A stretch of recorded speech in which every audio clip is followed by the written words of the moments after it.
María Lourdes está con su parlante. ¿Cómo está? Buenas noches. Gusto en saludarlos.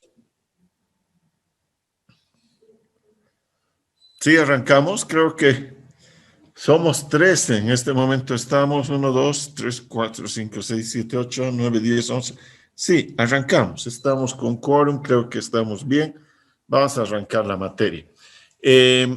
Voy a terminar el capítulo de ayer y después vamos a repasar un poco lo que les había solicitado que lean y quiero que más que me hagan consultas sobre las cosas que les ha quedado pendientes o que les ha generado alguna duda.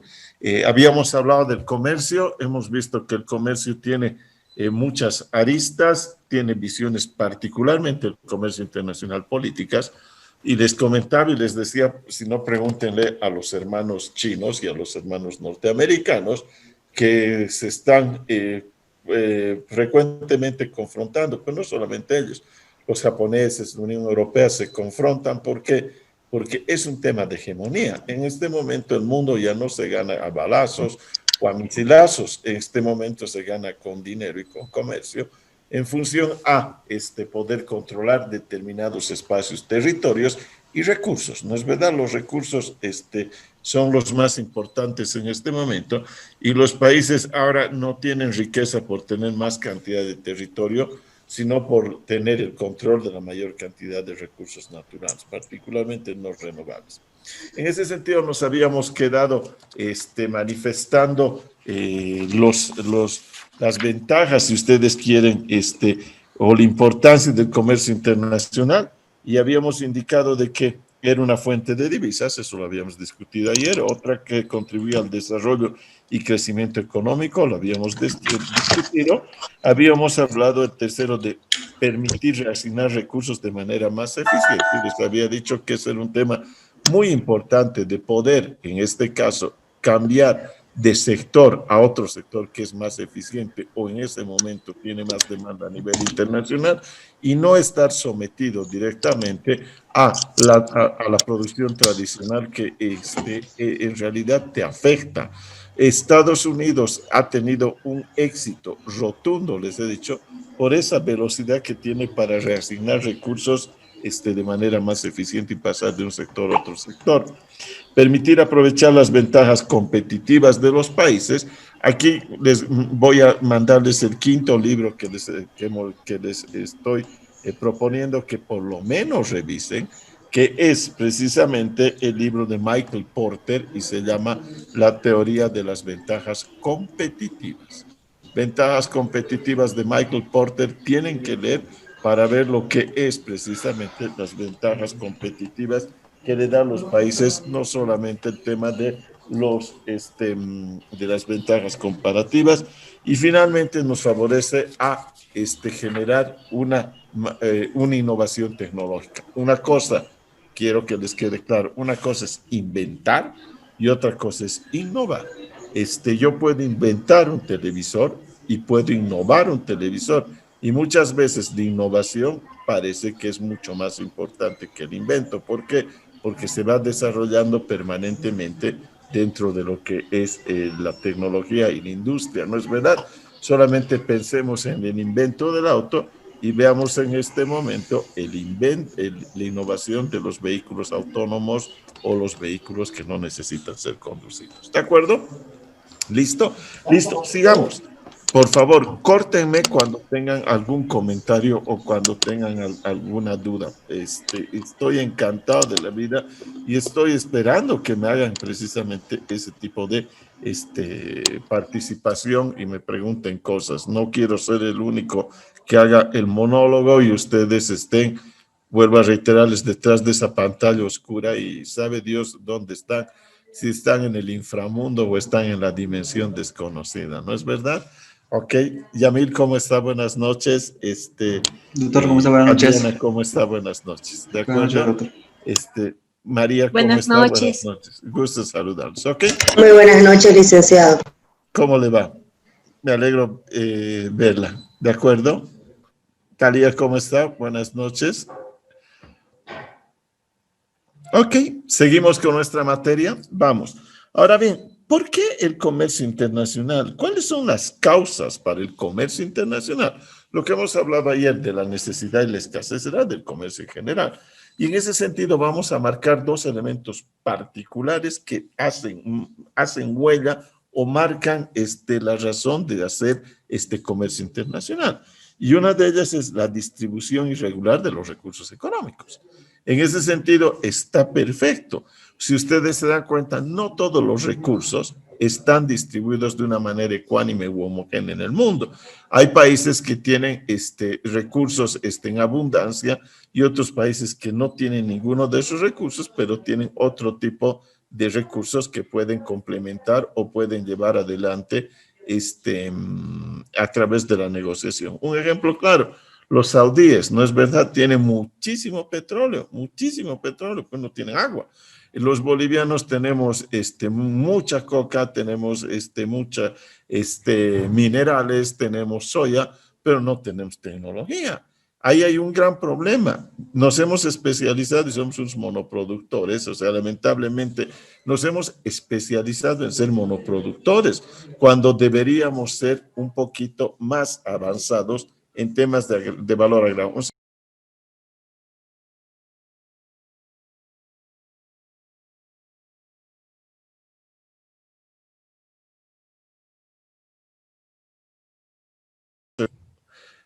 En ese sentido, insisto, yo sería feliz de que exportemos 2 o 3 productos con alto valor agregado y no estemos ofreciendo 150 productos que son materias primas. Esa es una visión, la voy a pelear permanentemente. ¿Por qué? Porque dentro del comercio internacional, hablaríamos meses del comercio internacional y se dan cuenta que me vienen temas recurrentes a la materia y tengo que seguir dándoles y tengo que seguir alimentándoles de esta información. ¿Ustedes saben lo que es la asimetría en los términos de intercambio en el comercio internacional? Las relaciones asimétricas en los términos de intercambio en el comercio internacional, ¿saben lo que es eso?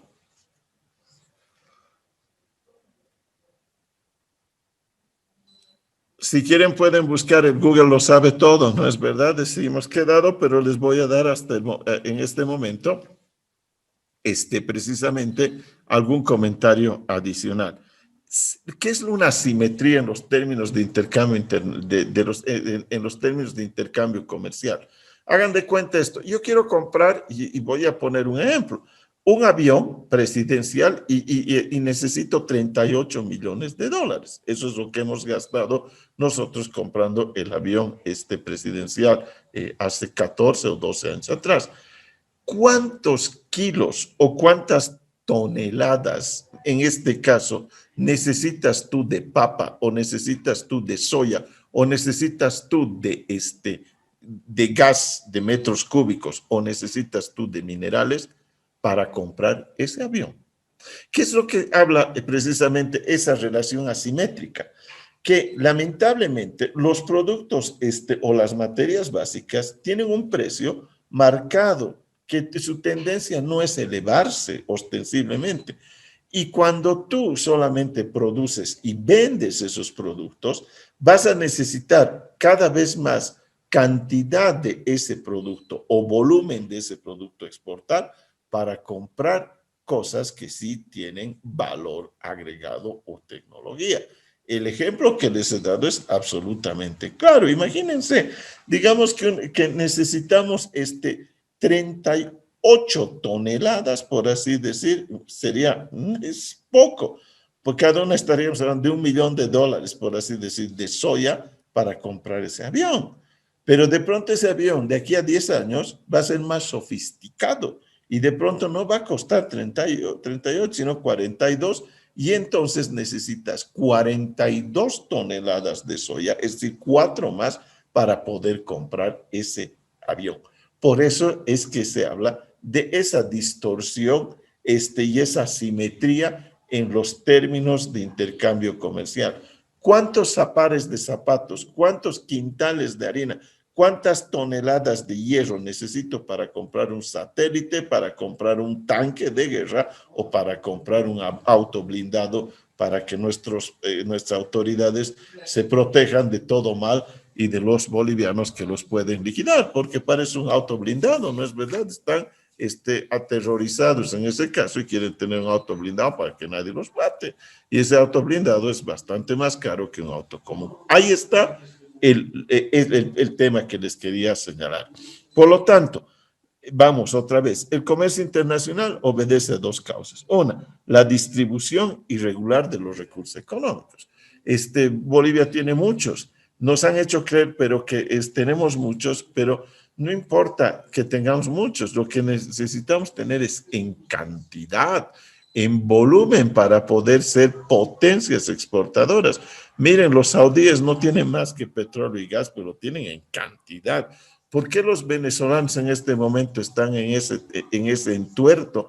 ¿Por qué se han vuelto un caldo de cultivo de una confrontación entre las hegemonías? Porque probablemente son los más ricos en reservas de gas y petróleo.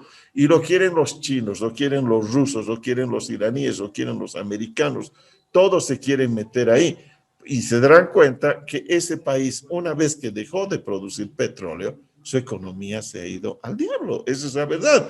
Por lo tanto, hay que diversificar la economía, pero no en todo, sino en sectores que realmente valgan la pena. ¿De acuerdo?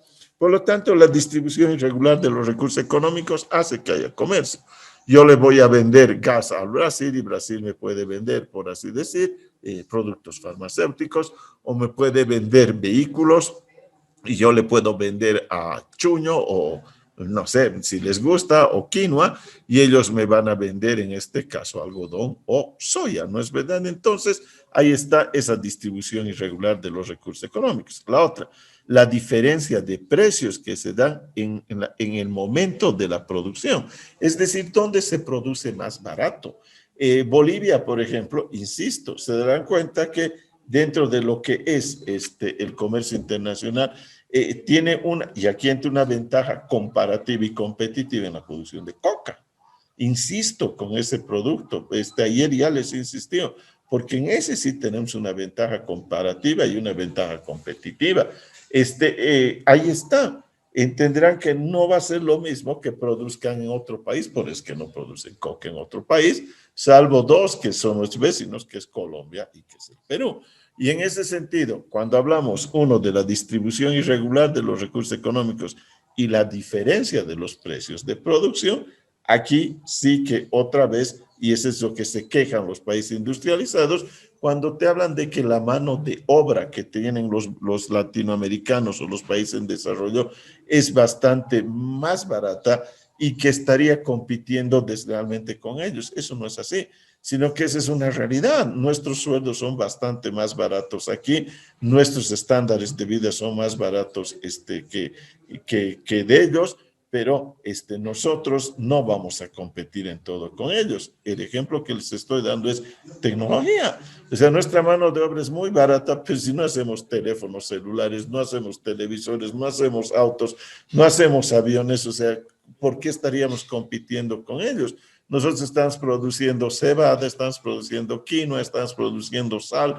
Fíjense, ¿y cómo no va a ser una mano de obra barata si producir papa o producir qué sé yo, grano, el grano que ustedes quieran, ya sea soya o ya sea trigo, obviamente es mucho más barato que generar una computadora o que generar un teléfono con tecnología 4G o 5G. Dos elementos, por lo tanto, distribución irregular de los recursos económicos y diferencia de precios. Eso es el comercio internacional. Yo voy a comprar vino del país que tenga un muy buen precio y una buena calidad. Aquí, ustedes que han llevado ingeniería comercial y ingeniería industrial, ¿saben las 4 P's? ¿Cuáles eran las 4 P's? Producto, precio, producto, plaza, promoción y precio. Las 4 P's, ahí está, ¿no es verdad? Hay que empezar a considerar eso. Tiene que ser un producto a un buen precio, tiene que ser que guste, que sea eficiente y que entonces sea absolutamente competitivo dentro de la sociedad o de la comunidad internacional. ¿De acuerdo? ¿Listo? Listo. Ahí dejo la parte introductoria del comercio internacional en este momento y voy a darles dos definiciones para cerrar nuestro primer capítulo hablando de las funciones fundamentales que tiene el comercio internacional. Desde el punto de vista económico, se considera al comercio como el conjunto de operaciones de intercambio de bienes, servicios, propiedad intelectual, que se requieren para la satisfacción de las necesidades de la sociedad en general y de los seres humanos en particular. Voy a volver a reiterar, para la satisfacción de las necesidades de la sociedad en general y de los seres humanos en particular. ¿De acuerdo? Es una vista absolutamente economicista. Te dice, hay que satisfacer estas necesidades. En cambio, desde el punto de vista jurídico, el comercio se puede definir como la actividad por medio de la cual las personas realizan actos de intercambio de bienes y servicios y propiedad intelectual con el propósito de lucro. Buscamos dinero, queremos generar dinero y de cuyas actividades se generan derechos y obligaciones que son legalmente exigibles. Se darán cuenta que los conceptos desde el punto de vista económico y desde el punto de vista jurídico son distintos. El derecho te está hablando de generar derechos y obligaciones exigibles entre las partes contratantes en el comercio internacional. Es donde vamos a apuntar desde esta clase cuando hablemos de los contratos y el marco regulatorio de los contratos comerciales internacionales. En ese sentido, entenderán que son visiones que se complementan, pero son visiones distintas. Mientras uno habla de la satisfacción de las necesidades y del bienestar y del enriquecimiento, el otro habla de generación de lucro. El comerciante quiere ganar dinero. De su actividad comercial va a sacar dinero, va a sacar utilidad, pero no solamente genera utilidad o lucro, sino que te genera derechos y obligaciones. Un ejemplo así cortito. Si ustedes van a comprar en este momento un auto a Toyota, entenderán que está generándote, es una relación comercial. No, me dirán, pero tú eres civil, yo soy civil, y Amil es civil, Adrián es civil, y dirán, pero yo llevo una relación civil. No, Toyota te está jalando a que sea una relación comercial porque te va a dar factura, puedes ir a la oficina de defensa del consumidor, les puedes exigir que cumplan, que sean eficientes, ahí está, que cumplan te exijan sus derechos y cumplan también sus obligaciones. En ese sentido, si te dicen que te van a dar un auto con 100,000 kilómetros de garantía, te lo tienen que cumplir, 5 años de mantenimiento te lo tienen que cumplir y todo lo que te hayan acordado te tienen que cumplir a cabalidad. Están generándose obligaciones, pero también derechos. A cambio de eso tú le tienes que pagar dinero, a cambio de eso tú no puedes entrar en mora si estás sacando el auto a crédito, a cambio de ello tienes que facilitar algunas cosas que la empresa te puede pedir. ¿De acuerdo? En ese sentido, vamos, empecemos a cerrar lo que es el comercio internacional, o los términos más importantes de lo que es el comercio internacional. Por lo tanto, insisto, el comercio doméstico y el comercio internacional es muy, muy parecido.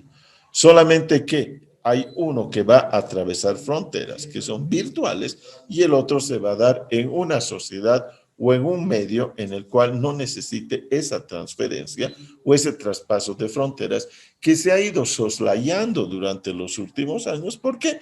Porque recuerden que los procesos de integración, como son los tratados de libre comercio, las uniones aduaneras, las uniones económicas, han obviado las fronteras y en este momento ni siquiera hay inspecciones entre los productos que circulan de los países miembros. Eso es un tema que lo vamos a tocar posteriormente. ¿De acuerdo? ¿Listo? Listo. Por lo tanto, voy a cerrar esta parte hablándoles de lo que finalmente es comercio internacional y comercio exterior.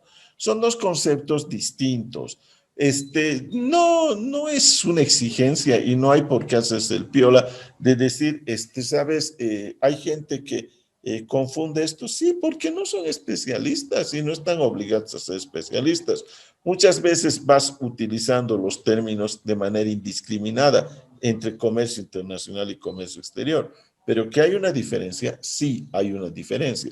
Y el punto precisamente se dirige a que si cuando se maneja estos términos parece que fueran sinónimos, pero sí poseen una diferencia y vamos a arrancar hablando del comercio exterior que se aplica a las relaciones económicas, jurídicas que generan efectos comerciales entre determinados estados o naciones.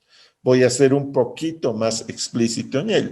Cuando hablamos de comercio exterior puede ser una relación bilateral o puede ser una relación de un Estado dentro de un proceso de integración, la Unión Europea, la Comunidad Andina o una relación comercial entre Bolivia, Argentina o Bolivia, Brasil. Eso es comercio exterior. Estamos hablando, por lo tanto, de relaciones económicas, jurídicas, que tienen efectos comerciales, insisto, a nivel de determinados estados. En cambio, cuando hablamos precisamente de relaciones y de comercio internacional, es más macro. Está apuntando en este caso a hablar de una serie de relaciones, de conceptos en comercio, pero a nivel global. Es decir, está apuntando en este momento el comercio internacional a hablar de las relaciones que se van a dar entre los estados, pero dentro de la sociedad internacional.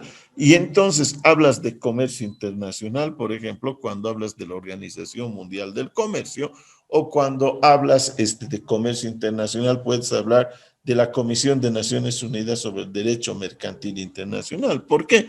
Porque en este caso son lineamientos, requerimientos, directrices que regulan las actividades mismas del comercio internacional, independiente del número de estados o naciones involucradas en ellas. ¿De acuerdo? ¿Les ha quedado clara la diferencia entre lo que es comercio exterior y lo que es comercio internacional? ¿Sí? ¿Está claro? Doctor, un favor, ¿me podría volver a repetir la diferencia? No la he entendido muy bien entre el Muy exterior e bien. internacional. Por favor, lo rogaría. El comercio exterior se caracteriza por las relaciones económicas, jurídicas, que generan efectos comerciales, en este caso, entre estados. En cambio, cuando hablamos, lo está haciendo en cortito, cuando hablamos de comercio internacional, estás hablando de ese conjunto de actividades, de lineamientos, requerimientos, directrices, normas que regulan las actividades comerciales, independientemente del número de naciones o estados involucrados.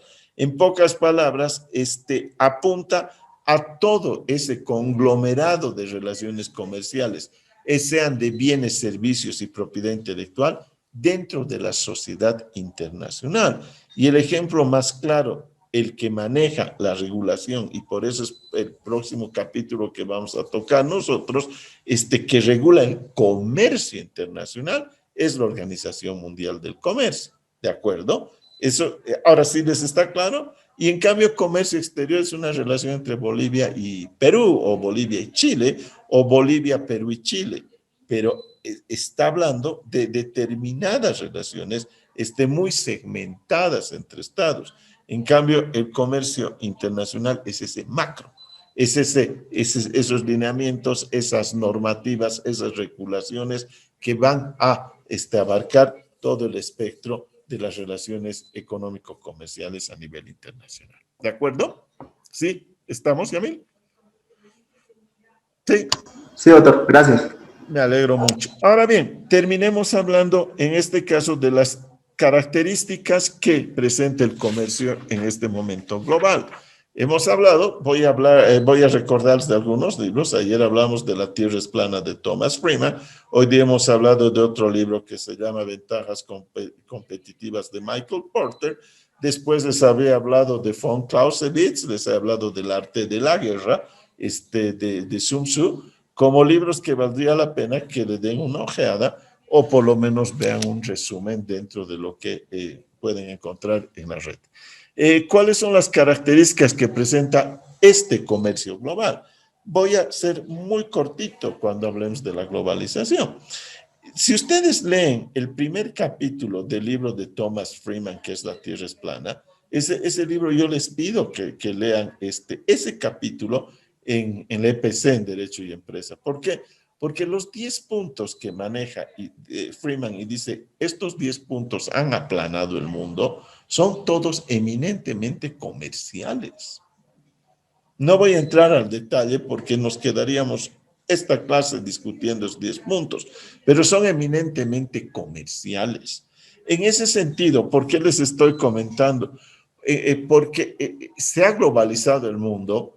Hay gente que no le gusta la palabra globalización. Por ejemplo, los que tienen el pensamiento progresista o de izquierda hablan, y los franceses, por ejemplo, no hablan de globalización, sino hablan de internacionalización. ¿De acuerdo? No, porque globalización es muy gringa, es una palabra, es un anglicismo, lo que ustedes quieran. It's still rock and roll to me. Sigue siendo rock and roll. No importa que digas internacionalización, globalización, multilarización, lo que tú seas. Esto es globalización. Y ustedes se darán cuenta que estamos viviendo en un mundo globalizado.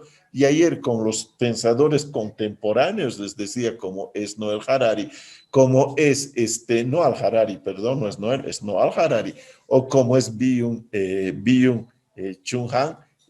Les estoy hablando de que se habla, a lo menos Byung-Chul Han habla de la globalización, pero no va a desaparecer la globalización. Hay pensadores de izquierda como Zizek que, si ustedes quieren esas entrevistas o pequeños documentos, se los puedo pasar, dice, o en marzo, cuando empezaba la pandemia, dice, va a acabarse la globalización. Y hemos escuchado las primeras semanas de la pandemia que decían, sí, se acaba la globalización, los estados se van a cerrar, van a empezar a hacer su comercio de una manera bastante más cerrada, ya no van a ser tan abiertos, etcétera, etcétera, y vamos a tomar conciencia y el medio ambiente y no sé qué rollos. Ha caído, se ha levantado la primera etapa, la primera ola de la globalización, ¿y qué es lo que ha pasado? Peor. Estamos más saqueadores, estamos más globalizados, más fregando al medio ambiente. Se darán cuenta que creo que los seres humanos no escarmentamos. No escarmentamos, y esa es la verdad. Entonces, cuando yo leí a Chomsky y a Zizek, que son hombres de izquierda, si quieren, en buen español, para que quede claro, y hablaban y se frotaban las manos y decían, se acabó la globalización, el capitalismo se va, pero a la recontra, no sé dónde, no ha sido así. No ha sido así. Y Zizek todavía hablaba de que ya no íbamos a hablar de un comunismo, sino de un comunalismo. Le cambia un poquito la palabra y dice, van a ser comunalistas. Pero si se fijan, ni comunalistas, los chinos están por su lado, los rusos están por su lado, los gringos están por su lado, los europeos están por su lado, y todos están happy. Not together, no estamos juntos, pero todos están happy. Y hay, ¿quién está hablando en este momento de solidaridad con el tema de la pandemia? Que pandemia significa que es internacional, que es global. No, nada, cada cual en su lado. ¿No ven cómo se están pinchando agujas los chinos? Los rusos se ponen el Sputnik 5, los otros se ponen el de Pfizer, los otros se van a poner el de Moderna. ¡Viva la pepa, señores! Por eso es que vale la pena que lean a estos nuevos pensadores de la globalización del siglo XXI. ¿De acuerdo? Listo. A partir de esos antecedentes, ¿cuáles son las características de este comercio del siglo XXI, del 2020? Eso es lo que quiero que les quede claro. Una concentración. ¿Qué significa? Los países norte son los que han concentrado el comercio. Estados Unidos, Alemania, Japón y China, se llevan el 67% del comercio del mundo. ¿Saben? Les voy a dar un dato para que vean que a veces somos atrevidos, ¿no es verdad? Y en el buen sentido de la palabra, somos unos gnomos enfrentándonos unos colosos. Bolivia anda pinchando a Estados Unidos, ¿no? No, que el imperialismo, que esto, que el otro. Estados Unidos ya les he dicho que es la potencia comercial más grande del mundo y creo que lo va a ser por un tiempo todavía. Y Bolivia, ¿saben cuánto aporta al comercio internacional? El 0,4 del comercio internacional. O sea, nada, nada de nada. Ayer les decía que 350 mil millones de dólares para la China es el 0,4 de su Producto Interno Bruto. Y así somos paradores, ¿no es verdad? O sea, ¿se dan cuenta cómo nos deben ver? De verdad, en serio, no nos toman en serio, pues. O sea, no nos toman en serio. Esa es una realidad, pero el discurso, créanme, experiencia propia, todo discurso que ustedes escuchen es para el público boliviano. El discurso, el más internacional, el que digan los gringos son una bosta, eso es para Bolivia.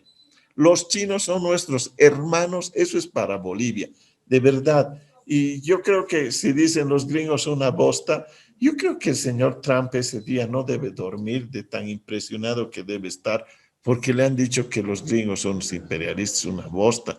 El pobre hombre no debe dormir, debe estar asustado por los epítetos que les está lanzando, ¿no es verdad? Así que, señores, eso es para el mercado boliviano, ¿ok? Primer tema, concentración, gran característica. La segunda, en los últimos, este libro que tengo es del 2012, tenía los datos hasta el 2010, hasta el 2011, no han cambiado muchos, pero vale la pena ver cómo esa concentración ha hecho que otras regiones, particularmente el África y América Latina, retrocedan en su presencia o en su importancia dentro del comercio internacional. Lamentablemente, se ha regionalizado y parece que es norte, y nos hacen creer, insisto, créanme, soy muy crítico, se darán cuenta con esto, nos hacen creer que somos el ombligo del mundo. No, no, no. Y en este sentido, ya hemos salido de una licenciatura y les voy a hacer una pregunta durísima en este momento. ¿Qué pasaría si en este momento aprietan una tecla y desaparece del mundo Paraguay? ¿Qué pasaría? Y a mí le ha hecho así, nada. ¿Y qué pasaría si aprietan una tecla y desaparece Bolivia? ¿Qué pasaría en el mundo? Nada. Pero si se cae Manhattan y la bolsa, el Wall Street, el mundo entra en colapso. ¿Está claro? Quiero que empiecen a valorar o empiecen a señalar la importancia relativa que tiene cada sujeto del derecho internacional público. En este momento, si desaparece Liberia, si desaparece Tanzania, ¿nos afectaría? ¿Estaríamos en duelo? Vamos, eso quiero que reflexionen.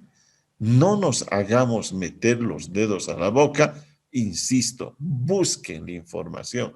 Pero en cambio, se dan cuenta, si se declarara en quiebra el banco, qué sé yo, el Citibank, el JP Morgan, el otro banco que a ver cuál podemos ver, el JP Morgan, el Citibank, el Bank of America. El Bank of America, sí, eso iba a HSBC, el HSBC, el mundo temblaría, ¿no es verdad? O el sistema financiero temblaría. En cambio, insisto, desaparece juntitos Uruguay, Bolivia, Paraguay y Ecuador. ¿Pasaría algo? Nada. Nada de nada. ¿Por qué? Porque solamente piensen esto. Jeff Bezos, que es el dueño de Amazon y es el hombre más rico del mundo, tiene como 130 mil millones de dólares. ¿Se dan cuenta? ¿Y cuál es la producción boliviana? 35 mil millones de dólares. O sea, el tipo produce 4 veces lo que produce Bolivia. Entonces es más preocupante que se caiga Amazon o que se caiga la Shell o que se caiga Chevron que se caiga países como los que les he mencionado. Y ojo, que Bolivia no es un país de una economía diminuta. No es una economía diminuta, pero no es relevante para el mundo. Eso que quede claro. Mucha gente es muy sensible en este tema. No, que el país es mucha cosa. No, hay que pisar tierra. Y hay que pisar tierra. Y para empezar a hacer proyectos y para hacer lo que ustedes quieren hacer, comercio exterior, tienen que pisar tierra y decir, yo me voy a vender cuero de lagarto, sí, pero también hay otros países que quieren vender cuero de lagarto. Entonces no nos hagamos los exclusivos, ¿de acuerdo? Primera característica, concentración. Segunda característica, los flujos se han regionalizado del comercio. Tercero, el crecimiento, y es una cosa maravillosa, el crecimiento económico que se ha dado por el comercio es brutal, es brutal. La participación que se ha dado del comercio, si ustedes solamente hablen con sus padres o hablen con sus abuelos, en los 70s o en los 80s, nosotros vivíamos modestamente. Las casas, yo les comento, yo vivía cerca de la casa de Banzer y cerca de la casa de Víctor Paz. Yo vivía en la 20 de octubre al lado de Imcruz. Y al frente, al lado mío vivía el gerente de lo que era en ese momento EMUSA, la empresa minera unificada. Al frente vivía los Castellanos, que era el presidente de la Cámara de Comercio de La Paz. Al lado vivía Alfredo Bando Candia, donde ven Dager en la 20 de octubre, la próxima vez vayan a ver, vivía Víctor Paz Estensoro, y a la vuelta donde es el edificio María, donde es Opus Dei en este momento, vivía Banzer. Si ustedes se fijan, sus casas eran de 300, 400 metros. Pero en cambio en este momento vemos casas porque se ha desarrollado la riqueza, se ha expandido por el comercio la riqueza de una manera exponencial. Y cuando el Producto Interno Bruto en estos 25 años ha crecido 7%, el comercio ha crecido entre 25 y 35%. Por eso es que vemos que la gente es recontramillonaria. En la China vemos a Alibaba, vemos a Amazon, vemos qué sé yo, al señor Zuckerberg en Facebook, vemos a Bill Gates. Eso no había. Y estoy hablando desde hace 25, 30 años. El comercio se ha desarrollado gracias a la globalización de una manera brutal. Y si ustedes se fijan, no son productos, sino son servicios y propiedad intelectual. ¿Acaso ustedes compran de Viva, compran esto? No, ¿ustedes qué compran? Señal, eso es lo que cuesta. Esto te regalan, en Europa te regalan así. Lo que necesitas es que consumas su señal, necesitas que les compres megas. Eso es lo que les interesa. En ese sentido se darán cuenta. ¿Y qué producimos nosotros, servicios o propiedad intelectual? No, por eso es que nos estamos rezagando y entra el término que les había hablado hace un ratito, que es esa asimetría en los términos de intercambio comercial. Cada vez estamos más rezagados y le echas la culpa al imperialismo, a los países en desarrollo, pero ellos tienen la culpa de que tú no te desarrolles, ellos tienen la culpa de que tu tecnología no sea buena. No. Ahora, no solamente Bolivia, entenderán. ¿Saben? Hay como 137 países que están en el mismo rollo, incluidos Paraguay, Ecuador, ¿qué otros países pueden ver? Nicaragua, El Salvador, Guatemala, los africanos, los del sudeste asiático. O sea, tampoco nos sentamos tan mal. Somos 137 países. ¿Quiénes son 137 países? Son los países no alineados, son los países disque en desarrollo. Ahí astutamente está la India, ahí está la China, algunos los podemos sacar, pero la gran mayoría de esos países están tan limitados como nosotros en su desarrollo económico. ¿Ok? Listo. La otra, se dan patrones geográficos. En ese sentido, insisto, norte-norte. Nos dicen, uy, las inversiones vienen al sur. Mentira. Las mayores inversiones se dan norte-norte. Entenderán que entre europeos, japoneses, chinos y norteamericanos, ese es el flujo. Ese es el flujo de inversiones. Señores, aquí vienen 4,000 millones de dólares y bailamos en una mesa de cabeza. ¿Saben qué? Los tips se tiran 60.000, 70.000 millones de dólares en una movida entre los nortes y no bailan. Están todavía necesitados de seguir fomentando sus inversiones. Por lo tanto, ese mundo que acabo de decirles es absolutamente el que estamos viviendo. Vamos, estoy señalando para que se les quede grabado.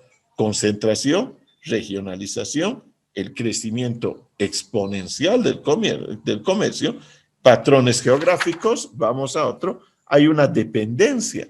Ese es el gran problema. Nosotros somos dependientes de materias primas. Nosotros vivimos de materias primas. En este momento, ¿creen que por ventura Bolivia podría crear un auto? ¿Y ustedes comprarían el auto boliviano? Bueno, así de sinceros, o sea, ¿por qué nos mentimos? Y la otra, miren que le tiraron con bombos y platillos, vamos a tener computadoras chasqui, vamos a tener teléfonos celulares chasqui, no sé qué. ¿Y alguno de ustedes ha comprado eso? Y voy a ir más adentro todavía. ¿Y alguna de las autoridades políticas que ha hecho eso tiene un teléfono chasqui? Vamos, eso es puro cuento. Puro cuento, ¿no es verdad? Yo nunca los he visto, a ninguno de ellos manejando, chasqui se llaman, ¿no? Las computadoras y los teléfonos. Ahí está. Quipus. ¿Ustedes los han visto, alguna de las autoridades usando quipus? Vamos, abran los ojos. El emprendedurismo está en ustedes, no está en lo que esperen del Estado. Lamentablemente estamos muy mal educados. Creemos que el Estado nos va a drogar dándonos bonos y cosas así. No, el emprendedurismo tiene que salir de ustedes si quieren ser exitosos, porque de paso el Estado te va a fregar y sabemos cómo es el Estado. El Estado es anquilosador. Así que piensen. Ustedes están haciendo ahorita comercio exterior. Por eso los estoy motivando. No es un discurso, es provocador para que se den cuenta de que ustedes tienen que hacer otras cosas. Tengo que sentarme y decir, ¿qué voy a exportar? Ah, esto es lo que necesita el pinche mercado internacional, no lo que me dicen que exporte. Ese es el tema. ¿Qué necesita el mundo? Eso necesito exportar yo. No lo que me digan. Cuando te dicen, no, tienes que exportar, qué sé yo, por así decir, productos de alpaca. Y dicen, no, yo no voy a exportar productos de alpaca, yo voy a exportar esto otra cosa porque esto es lo que el mercado me está pidiendo. ¿Ok? Y finalmente, ya les he dicho, somos unos dependientes. ¿Por qué? Entenderán que los japoneses, los americanos, los alemanes te están vendiendo tecnología. Y tú les estás vendiendo a ellos materias primas y dependes de esos mercados. A ver, imagínense Bolivia sin Brasil y la Argentina. ¿Qué haces con su gas? Con el poco gas que ya tenemos. ¿A quién le vendes? Así que mucho ojito con la negociación de el litio. Mucho ojito. Y finalmente, sectores. Cada país se ha especializado en sectores y, por ejemplo, hay sectores, países que están especializados en sectores tecnológicos, otros en medianos tecnológicos, por ejemplo, como ya quisiera que Bolivia fuera Corea y estuviera haciendo LG, Samsung, nada que ver. Y después hay otros que son manufactureros, hay otros que son textileros y hay otros que son materias primas. Y ahí estamos nosotros. Esa es la realidad. Voy a cerrar enunciando 6 o 7 ventajas del comercio internacional. 1, especialización de cada país. He insistido con eso. Cuando ustedes hablan, por ejemplo, de Suiza, ¿qué se les viene a la cabeza? Relojes, chocolates, farmacéuticas. Miren lo que producen. Cuando ustedes hablan de Alemania, ¿en qué piensan? Autos, Audi, Mercedes, ¿qué otro auto ven? BMW, autos de primer nivel. Cuando ustedes hablan de Japón, tecnología pura. Cuando ustedes hablan de Corea, tecnología pura. Cuando ustedes hablan en cambio, cuando hablas de Bolivia, ¿qué piensas? Minerales, gas, soya, carne. ¿No es verdad? Eso es lo que piensas. Yo quisiera, soñaría software, me encantaría productos farmacéuticos, productos textileros con buen valor agregado, productos de cuero elaborados, muebles de madera fina.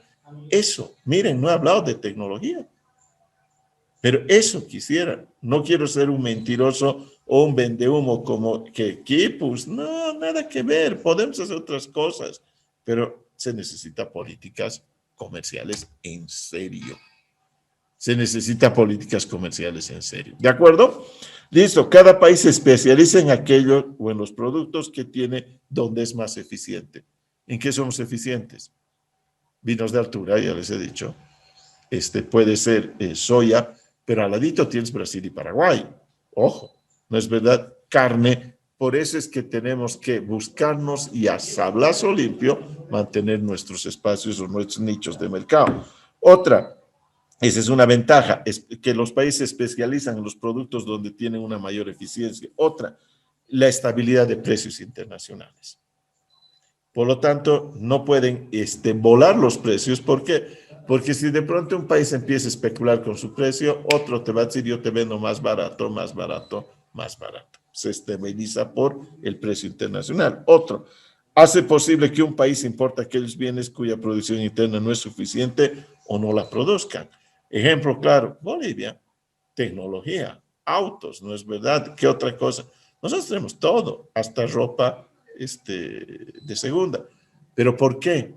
Otra vez, sincerémonos, porque la ropa, perdóneme, esa ropa de segunda tiene mejor calidad, ¿o no? Entonces, señores, empecemos a sincerarnos. Y además, buen diseño, buena pinta y mejor calidad. Definitivamente. ¿Y el diseño? Claro que sí. Yo veo a toda la gente con Hilfiger, con Ralph Lauren, con Nike, con Adidas. Hello, o sea, tienen modelo, tienen diseño industrial. ¿De acuerdo? Otra, hace posible la oferta de productos que exceden el consumo de otros países. Yo tengo excedentes de soya o de azúcar, voy a poder exportar a países que sí lo necesitan. Otra, por lo tanto, ambos dos que hemos dicho, que importas y exportas, te va a dar un equilibrio entre el exceso y tu necesidad. Y entonces tu balanza comercial se va a empatar. Otra, los movimientos de entrada y salida de mercancías dan paso a lo que es la balanza comercial de cada país, ¿no es verdad? Otra, promueve la innovación y la tecnología. Claro que sí. Entenderán si nosotros tenemos que innovarnos. O sea, si nosotros tuviéramos una empresa farmacéutica, no se puede quedarse en la historia de los 60, de los 70. Tiene que ir innovándose, pero permanentemente. Tienes que enfrentar al mercado y tienes que competir en ese mercado. Otra, genera un crecimiento económico, por supuesto. Recuerden que en esta última elección, cuando el candidato Camacho ha dicho, yo quiero aplicar el modelo de crecimiento cruceño, nosotros los occidentales o collas, nos hemos rasgado las vestiduras, pero de pronto vamos 30 años atrás y fíjense la diferencia que nos ha sacado económicamente Santa Cruz. Y parece que todavía les tenemos mala o le tenemos ojeriza a Santa Cruz cuando la mitad o más de nuestros parientes viven en Santa Cruz, o estoy equivocado, señores. Y muchos de ustedes están considerando irse a Santa Cruz. Pero palo contra los cambas aquí, y cuando nos babeamos por ir a Santa Cruz. Y yo conozco muy pocos collas que vuelven de Santa Cruz. Hay que sincerarse. Hay que sincerarse. ¿Y el gobierno creen que podría vivir sin los ingresos de Santa Cruz? Se muere. Se muere. Esa es una realidad. Entonces, y nosotros somos 1,5 millones, 2 millones más o menos. Santa Cruz son 3,5 millones ya. Y se ha proyectado en los próximos 15 años, Santa Cruz va a ser en los próximos 15 años entre las 20 ciudades de mayor crecimiento en Latinoamérica. ¿Está claro? Y lo que va a pasar es un federalismo. Eso es lo que estoy viendo. porque por el poder económico que va a tener Santa Cruz, le va a decir al centralismo paseño, chao, chao. Eso es lo que se está viniendo. Así que mientras los políticos bla, bla, bla, bla, bla, bla, bla, ya les he dicho, el dinero es lo que manda. El dinero es lo que manda. ¿De acuerdo?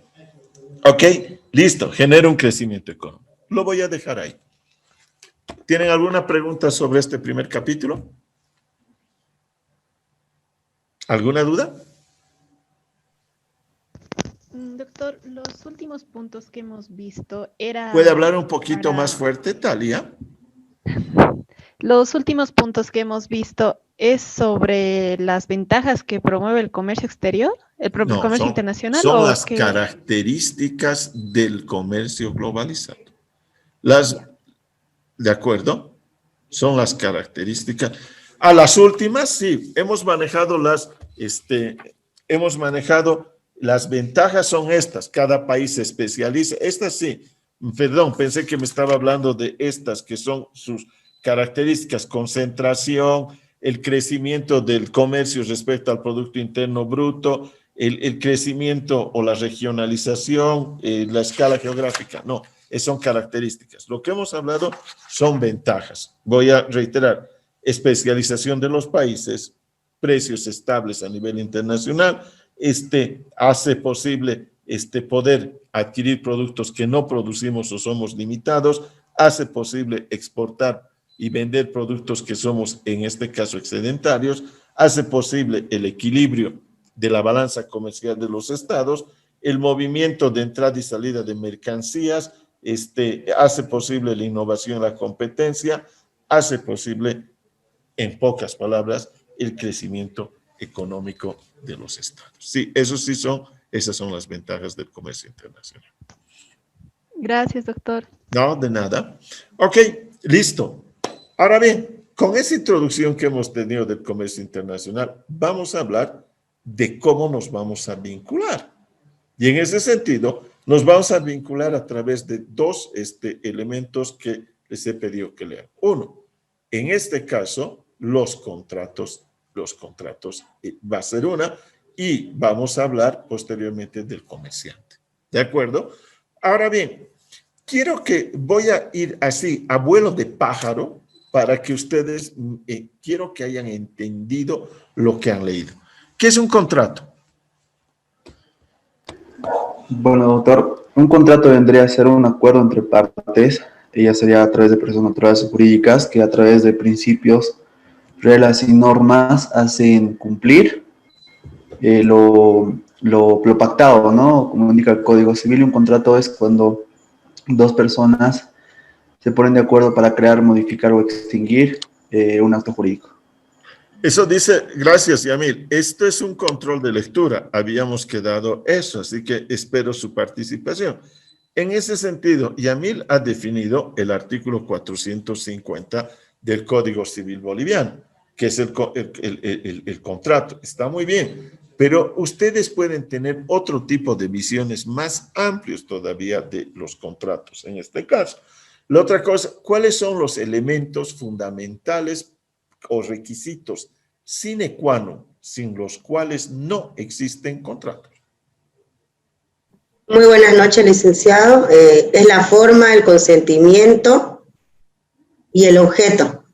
Muy bien, María Lourdes. Me falta uno.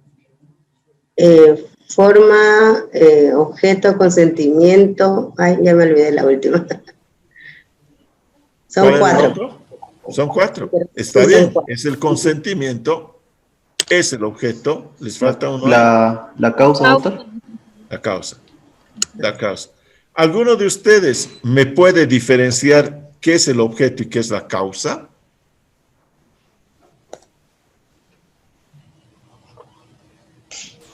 El objeto es la parte fundamental dentro de un contrato. Es por el cual se va a realizar el contrato. ¿Y la causa?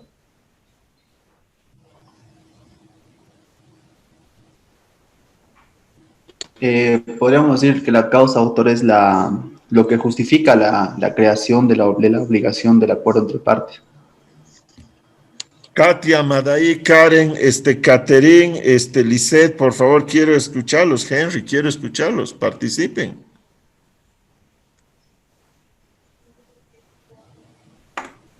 A ver, voy a ir poco a poco. Lo que les había pedido era que lean lo que eran los contratos y hay 4 elementos fundamentales. ¿Qué significa ello? Si no están esos 4 elementos, no existe el contrato. Entonces, los 4 son absolutamente indispensables.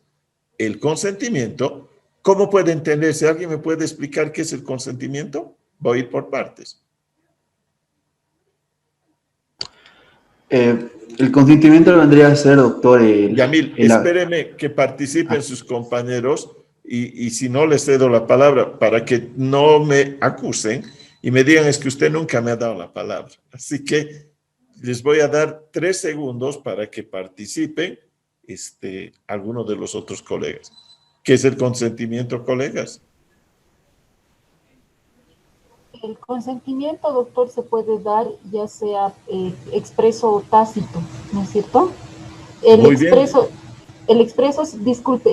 se manifiesta verbalmente o por escrito y el tácito es presumible de ciertos hechos. Muy bien, Lisette, pero ¿qué es el consentimiento?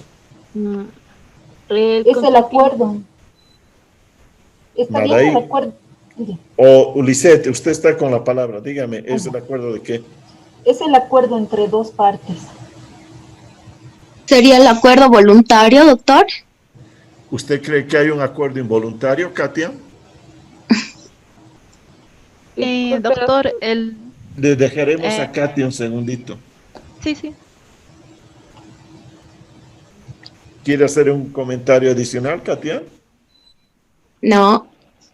Madaí, usted tiene la palabra. ¿Qué es el consentimiento? El consentimiento es la manifestación de voluntad de las partes, ya que consiste en la concurrencia de la oferta y su aceptación sobre el objeto y la causa del contrato. Muy buena su definición. No sé, no importa de qué libro ha sacado, ahora tradúzcalo eso. ¿Qué es esa manifestación de las partes?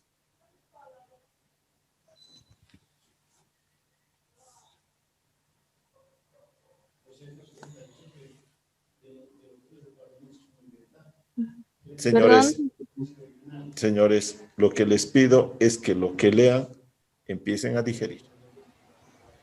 Doctor, a lo que he entendido cuando he leído del consentimiento dentro del contrato es que más que todo dentro de las 2 partes que tiene que ser, puede ser unilateral o bilateral, tiene que estar la aceptación. Entonces, pero para dicha aceptación también tienen que ser conscientes de lo contraproducente que puede ser, si puede pasar algo dentro del contrato, si se rompe una regla o no, a lo que he entendido yo. Está muy bien todo lo que ha dicho, la primera parte está muy mal. ¿Cómo puede haber consentimiento unilateral? Es que cuando habló de unilateral, a lo que yo entendí es que solamente puede ser una persona que está dando el contrato y la otra que está recibiendo. Entonces, ¿usted cree que existe eso? ¿Cree que hay un contrato unilateral en materia mercantil? No. Eso es lo que quiero. Reflexión. Imposible. No puede haber un acuerdo unilateral. En materia civil, sí. Por ejemplo, una donación. E incluso yo tengo mis observaciones sobre el particular. Porque si alguien te dice, a ver, Talía, te voy a regalar este departamento. Y de pronto dices, wow, mira, este tipo me está regalando un departamento de $80,000. Y está perfecto. Pero tú tienes que pagar los 10 últimos años de impuesto por ahí. Le dices, no, no quiero. Por lo tanto, no le aceptas la donación. O la otra te dice, te regalo este departamento y tú le dices, no me da la gana de recibir. ¿Pero por qué? Porque tú lo quebraste a mi tío hace 20 años atrás en un comercio. Entonces, dar cuenta que incluso en los acuerdos que dicen ser de donación y unilaterales, permítame, después de los años que tengo dentro de la materia, es cuestionar eso. Dicen, no, la donación es unilateral. ¿Y acaso te obligan y te meten, esta es tu donación y el otro no va a aceptar? El consentimiento, y quiero que se les quede claro, vamos a pasar al siguiente elemento, es la manifestación expresa o tácita de las partes involucradas. Es una manifestación, pero absolutamente, en este caso, que no te deja ninguna duda. El consentimiento es, ¿quieres casarte conmigo? Sí, quiero casarme. ¿Quieres compraventa? Quiero compraventa. ¿Quieres un leasing? Quiero un leasing. Ese es el consentimiento. Las partes están manifestando a través de su autonomía, que quieren realizar ese acto jurídico. Por eso les he hecho leer lo que eran actos jurídicos y hechos jurídicos. Han leído ustedes y les imploro que vuelvan a leer otra vez. No les va a llevar más de una horita volver a leer, que el acto jurídico es un acto eminentemente voluntario. Yo estoy generando un acto que tenga efectos jurídicos voluntarios. En cambio, el hecho jurídico es un acto celebrado entre las personas o por la naturaleza que no tienen una voluntad de generar efectos jurídicos, sino se dan por esas causales imprevisibles. Por ejemplo, un hecho jurídico es el nacimiento de un hijo o la muerte de un sujeto o el incendio de un bosque que está afectando a una finca. El acto jurídico no. Y el contrato es un acto jurídico, es absolutamente voluntario. Quiero hacer compraventa, quiero hacer leasing, quiero hacer transporte, quiero hacer seguro, quiero hacer contigo factoring voluntario. Quiero que eso genere efectos jurídicos. Cierro con el consentimiento. Por lo tanto, señores, el consentimiento es esa manifestación conjunta de las partes que no están, en este caso, coaccionadas, esas partes que no están presionadas y que por la autonomía de su voluntad y por la autonomía de su interés van a llevar adelante una negociación. ¿Está claro? Miren lo importante que es el consentimiento. Miren, por favor, consideren lo importante que es el consentimiento. ¿De acuerdo? ¿Está claro? Vamos, ¿qué es el objeto? Han visto que el librito es facilito de leer. ¿Qué es el objeto?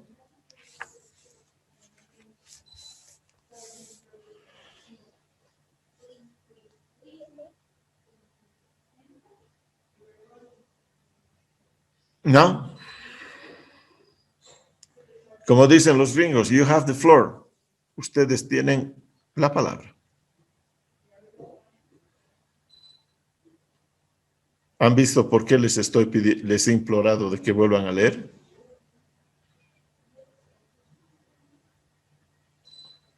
Bueno, el objeto es el segundo elemento y es precisamente el elemento que te va a manejar, en este caso, es la parte objetiva que tiene un contrato. No voy a entrar a hablar de esto porque eso sabe Yamil. Un semestre llevamos obligaciones en derecho y otro semestre se lleva contratos civiles y otro semestre se lleva contratos mercantiles. O sea, un año y medio lo vamos a resumir en 3 minutos y quiero que les quede absolutamente claro.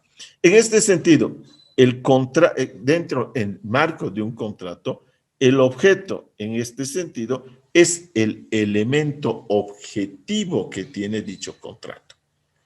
¿Cuál es el objeto de un contrato de compraventa de una casa? La compraventa de esa casa, marcada como, qué sé yo, Avenida 6 de agosto 2630. ¿Cuál es el objeto de un leasing financiero? El objeto de ese contrato de leasing financiero es sacar en leasing esa maquinaria de construcción, que son 4 Caterpillars y 3 aplanadoras. Es la parte objetiva. El código, en este caso, el Código Civil Boliviano, no define, no le interesa definir. ¿Por qué? Porque más bien lo deja bastante ancho, ¿no es verdad? Bastante ancho. ¿Y qué es lo que señala? corríjame si estoy equivocado. ¿Qué artículo es el 485?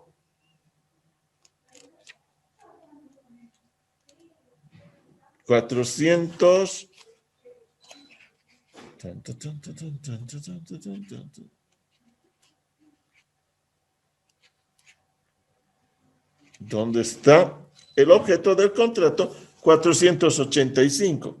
Y dice, fíjense, requisitos, todo contrato debe tener un objeto. Eso te está diciendo. Posible, lícito y determinado o determinado. Esto es lo que les voy a definir. Les imploro que para mañana vuelvan a leer. ¿De acuerdo? Vuelvan a leer. ¿Qué te está diciendo? Ya les he dicho, es el elemento objetivo. ¿Cuál es el objeto del contrato? Sobre aquella cosa. Recuerden que en derecho se habla de cosa, aquella cosa sobre la cual recae el contrato. En este caso es absolutamente tangible. Últimamente ya no, porque los servicios y la propiedad intelectual no son tangibles. ¿Y qué te dice el artículo 485? Te dice, todo contrato debe tener un objeto posible, lícito, determinado o determinable. ¿Qué significa ello? Te está diciendo que el objeto tiene que ser posible. Yo no puedo meter a un contrato algo que no sea posible. Y no me vengan con esos ejemplos que nos daban los profesores antiguos. Te vendo el sol, te vendo la luna. Son pavadas. Voy a ir a cosas absolutamente más prácticas. A ver, ¿yo te puedo vender el Valle de la Luna? No. ¿Por qué? Porque es propiedad pública. Si no fuera propiedad pública, te la podría vender. ¿Te puedo vender el monolito que está en Tiahuanaco? No, porque es propiedad pública. Y te puedo vender un cuadro que está reconocido como un bien artístico, patrimonio artístico de la sociedad boliviana, sí en el mercado, pero no al exterior. Por lo tanto, a eso se habla cuando es posible de venta.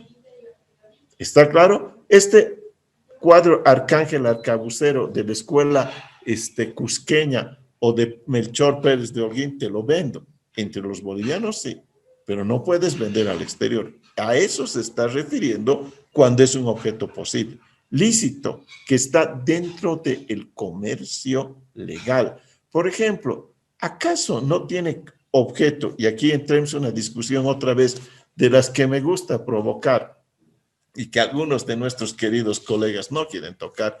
¿Acaso no hay un contrato de narcotráfico donde tú agarras y le dices, quiero 10 kilos de cocaína puestos en el puerto de Veracruz, te voy a pagar por cada kilo $20,000, por 10 son $200,000, me pones en 3 semanas, ¿y acaso no hay consentimiento? Ahí pues está consentimiento, objeto, causa y forma, pero no existe ese contrato porque la ilicitud no puede haberse un contrato ilícito, está yendo contra el derecho, pero tiene los mismos elementos.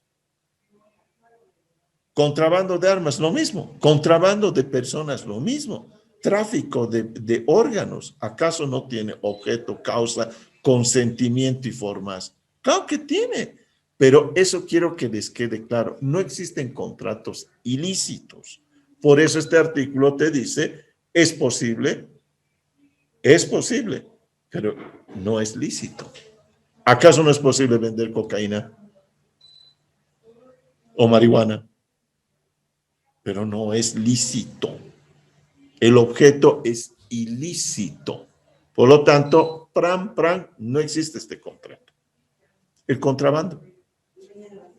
El nombre te está diciendo, es una ilicitud. ¿Ok? Lícito. Determinado o determinable. ¿Qué significa determinado o determinable? Sobre un objeto absolutamente marcado. Este auto es un Toyota Corolla modelo 2018 con placa 3436 ABC.